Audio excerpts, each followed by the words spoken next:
নিজেরা না খেয়ে সন্তান মানুষ করার পরেও যদি একটু ভাত না জোটে, তার মতো কষ্ট কিন্তু এই পৃথিবীতে আর নেই।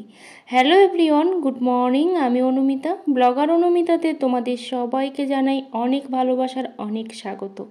আশা করি তোমরা সবাই খুব ভালো আছো ও সুস্থ আছো। তো এখন একটু আমি রসুন বেটে নিচ্ছি, যেহেতু একটু মাংস রান্না করব, তো সেই জন্য। তো আজকের যে কথাটা তোমাদের সাথে বলবো, যে সত্যি কথা, বাবা আর মা, সব থেকে বাবার থেকে মায়ের কথাই বেশি বলবো, কারণ একটা মা কিন্তু প্রচুর কষ্ট করে একটা সন্তানের জন্য, কারণ সবার কিন্তু সন্তান বললেই মাত্র হয় না। তো তার জন্য তো একটা কষ্ট থাকেই, তারপরেও যে কষ্টের কিন্তু শেষ হয় না। তো একটা সন্তান অন্যায় করলে সেটাও বাবা মায়ের দোষ, মানে মায়ের দোষ। একটা সন্তান যদি খারাপ হয় সেটাও মায়ের দোষ। যাই হোক, সব কিছু মিলিয়ে মিশিয়ে একটা বাবার মা হাজার কষ্ট করে নিজেদের মাথার ঘাম পায়ে ফেলে নিজেরা না খেয়ে সেই সন্তানকে মানুষ করার পরে যদি সেই সন্তান বড় হয়ে বাবা মাকে যদি দুটো ভাত না দেয়, তার মতো কষ্ট কিন্তু এই পৃথিবীতে আর কিচ্ছু হতে পারে না। কারণ একটা সন্তান না হওয়ার যে কী কষ্ট সেটা তো আমি জানি নিজেই। আর একটা সন্তান হওয়ার পরে সেই সন্তান যদি বাবা মাকে সবসময় অবহেলা করে, তার মতো যে কী কষ্ট সেটাও কিন্তু আমি বুঝি। তো এখন দেখো, এই যে নদীর পাড়ে এসে দাঁড়িয়েছি, একটু ওই যে কি বলে এগুলো বিক্রি হচ্ছে, সেই জিনিসপত্রগুলো একটু নেব বলে এসেছিলাম, কিন্তু এতটাই দাম বেশি বললো যে আমি আর কিনতে পারলাম না। যাই হোক, চলেই যাব এবার। চলে এসেছি দাদুর বাড়িতে, হঠাৎ করে চলে এসেছি, আসার কোনো কথাই ছিল না। খুব অসুস্থ দাদু, তো সেই জন্য এসেছি। মাসিমাও এসেছে, আমি এসেছি, আমার হাজব্যান্ড এসেছে, আর আমার মা আসছে, আর মাসিমা তো থাকেই দাদুদের বাড়িতে।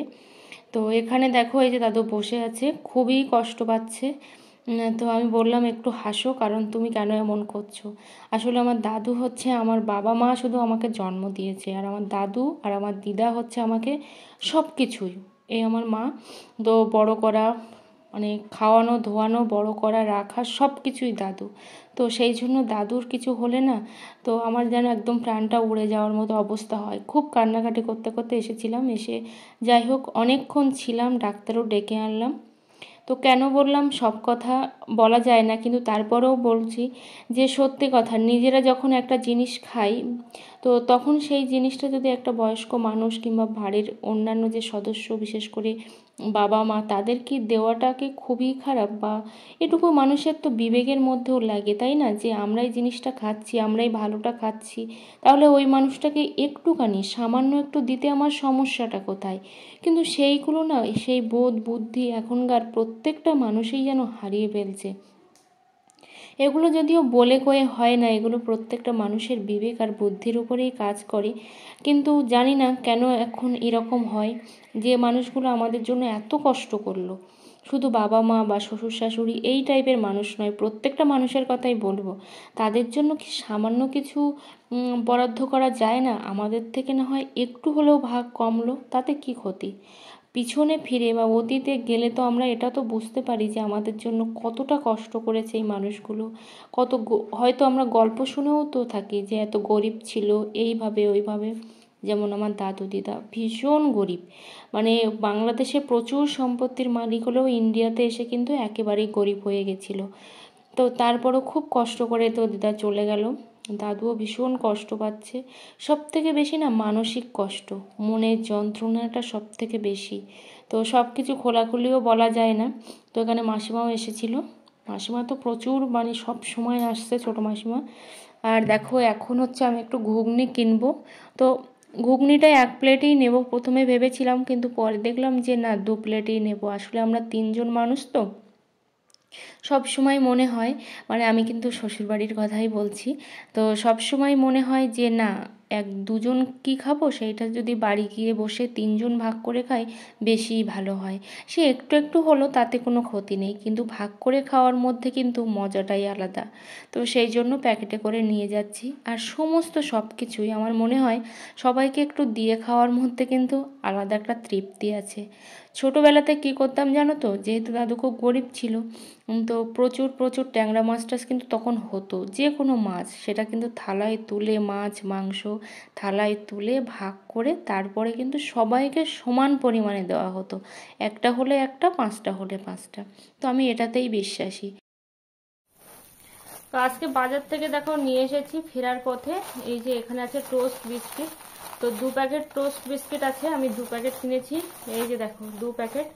খুব ভালো লাগে খেতে, সবাই তো চা দিয়ে খায়, কিন্তু আমি কিন্তু জল দিয়ে খেতেই বেশি ভালোবাসি টোস্ট বিস্কিটটা। আর এখানে দেখো আছে হচ্ছে 2 প্যাকেট, এর মধ্যে মানে 20 টাকার হচ্ছে ঘুগনি। তো 20 টাকা নিয়েছে, আর 10 টাকার ঘুগনি কিন্তু অনেকটাই দেয়। তো এই যে দেখো ঘুগনিটা তো একেবারেই গরম, আমরা তিনজনের কিন্তু খুব ভালো রকম ভাবে হয়ে যাবে। আর দেখো এই যে কিনেছি ফেস ওয়াশ, দেখতে পাচ্ছ এই ফেস ওয়াশটা আমি মিনিমাম 6 মাস বাদে কিনলাম। এতদিন কিন্তু আমি ফেস ওয়াশ মাখিনি, সত্যি কথা, একটু সাবান টাবান দিতাম মুখে, এই ছাড়া কিন্তু আমার ফেস ওয়াশ ছিল না। তো ওই লোটাসের ফেস ওয়াশটা কিন্তু আমার খুবই স্যুট করে। আর এখানে নিয়েছি দেখো একটা ফেভিকুইক। তো ফেভিকুইকটা নিয়েছি, আমার পলা ভেঙে গেছে সকালবেলা, সরি ভেঙে না, ফেটে গেছে, তো পলাটা জুড়ে দেব। আর দেখো একটা নিয়েছি আমি লিকুইড সিঁদুর।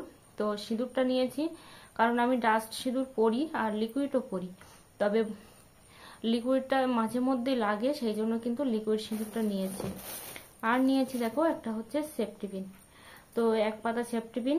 তো আর সেফটি পিন আমার অনেক ছিল, কিন্তু আজকে একটু ভিডিও করার সময় দেখি আমার একটাও সেফটি পিন নেই, তো সেই জন্য মনে করে সেফটি পিনটা নিয়ে এসেছি।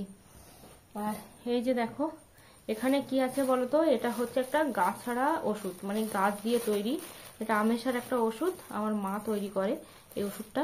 তো ওষুধটা একেবারেই কাঁচা, প্লাস্টিক থেকে খুলে এটা হচ্ছে আমাকে আবার ছোট ছোট গোল করে এটা কিন্তু রৌদ্রে দিতে হবে, দিয়ে শুকাতে হবে। এই যে ভীষণ উপকারী, যেটা কিন্তু এমনি যে ডাক্তারি ওষুধগুলো হয় সেটা খেয়েও যদি ভালো না হয়, এটা কিন্তু একদম বিরাট কাজ করে। তো এটা হচ্ছে আমার হাজবেন্ডের জন্য। তো এখন জিনিসপত্রগুলো একটু কাচবো, তার মধ্যে একটাই বেড কভার ভিজিয়েছি। প্রচুর বৃষ্টি দেখতে পাচ্ছ, কখনো হচ্ছে প্রচুর রোদ্দুর, আবার কখনো হচ্ছে প্রচণ্ড বৃষ্টি। তো সব কিছুর মধ্যেও কিন্তু মিলিয়ে মিশিয়ে চলতে হবে। আর আমি জানি না আমি সেই মানুষটার কি করেছি, কিন্তু একটা মানুষ আছে সব সময় কিন্তু আমাকে নেগলেক্টেড করে, জানি না যে কেন এমন করে, হয়তো আমার পূর্ব পরিচিত বলেই মনে হয়, না হলে কিন্তু এমনটা করতো না। কারণ আমার এত ভিউয়ার্স আছে যারা কিন্তু কোনো দিনই আমাকে একটা নেগেটিভ কমেন্ট করে না, ওই একটা মানুষই আমাকে নেগেটিভ কমেন্ট করে, কিন্তু তাই বলে তো আর থেমে থাকলে চলবে না। এখানে কচুর পাতা তুলে নিয়ে এসেছি, আর সাথে কচুর শাক। তো অনির্বাণদা বলেছিল কবে আমরা লাউ শাক খাবো, তো লাউ শাক কিন্তু কেটেছি, কিন্তু লাউ শাক হচ্ছে এখনও রান্না হয়নি। তো ওর মধ্যে একটা কচুর ফুলও ছিল, কচুর ফুল আমি পছন্দ করি না, তো কচুর শাক দেখো চিংড়ি মাছ দিয়ে রান্না করছি। ব্লগটা যদি একটুও তোমাদের ভালো লেগে থাকে অবশ্যই একটা লাইক কমেন্ট করো, আর চ্যানেলে নতুন বন্ধু হয়ে থাকলে অবশ্যই চ্যানেলটা সাবস্ক্রাইব করে পাশে থেকো, অল নোটিফিকেশানটি অন করে দিও নিত্য নতুন ভিডিও পাওয়ার জন্য।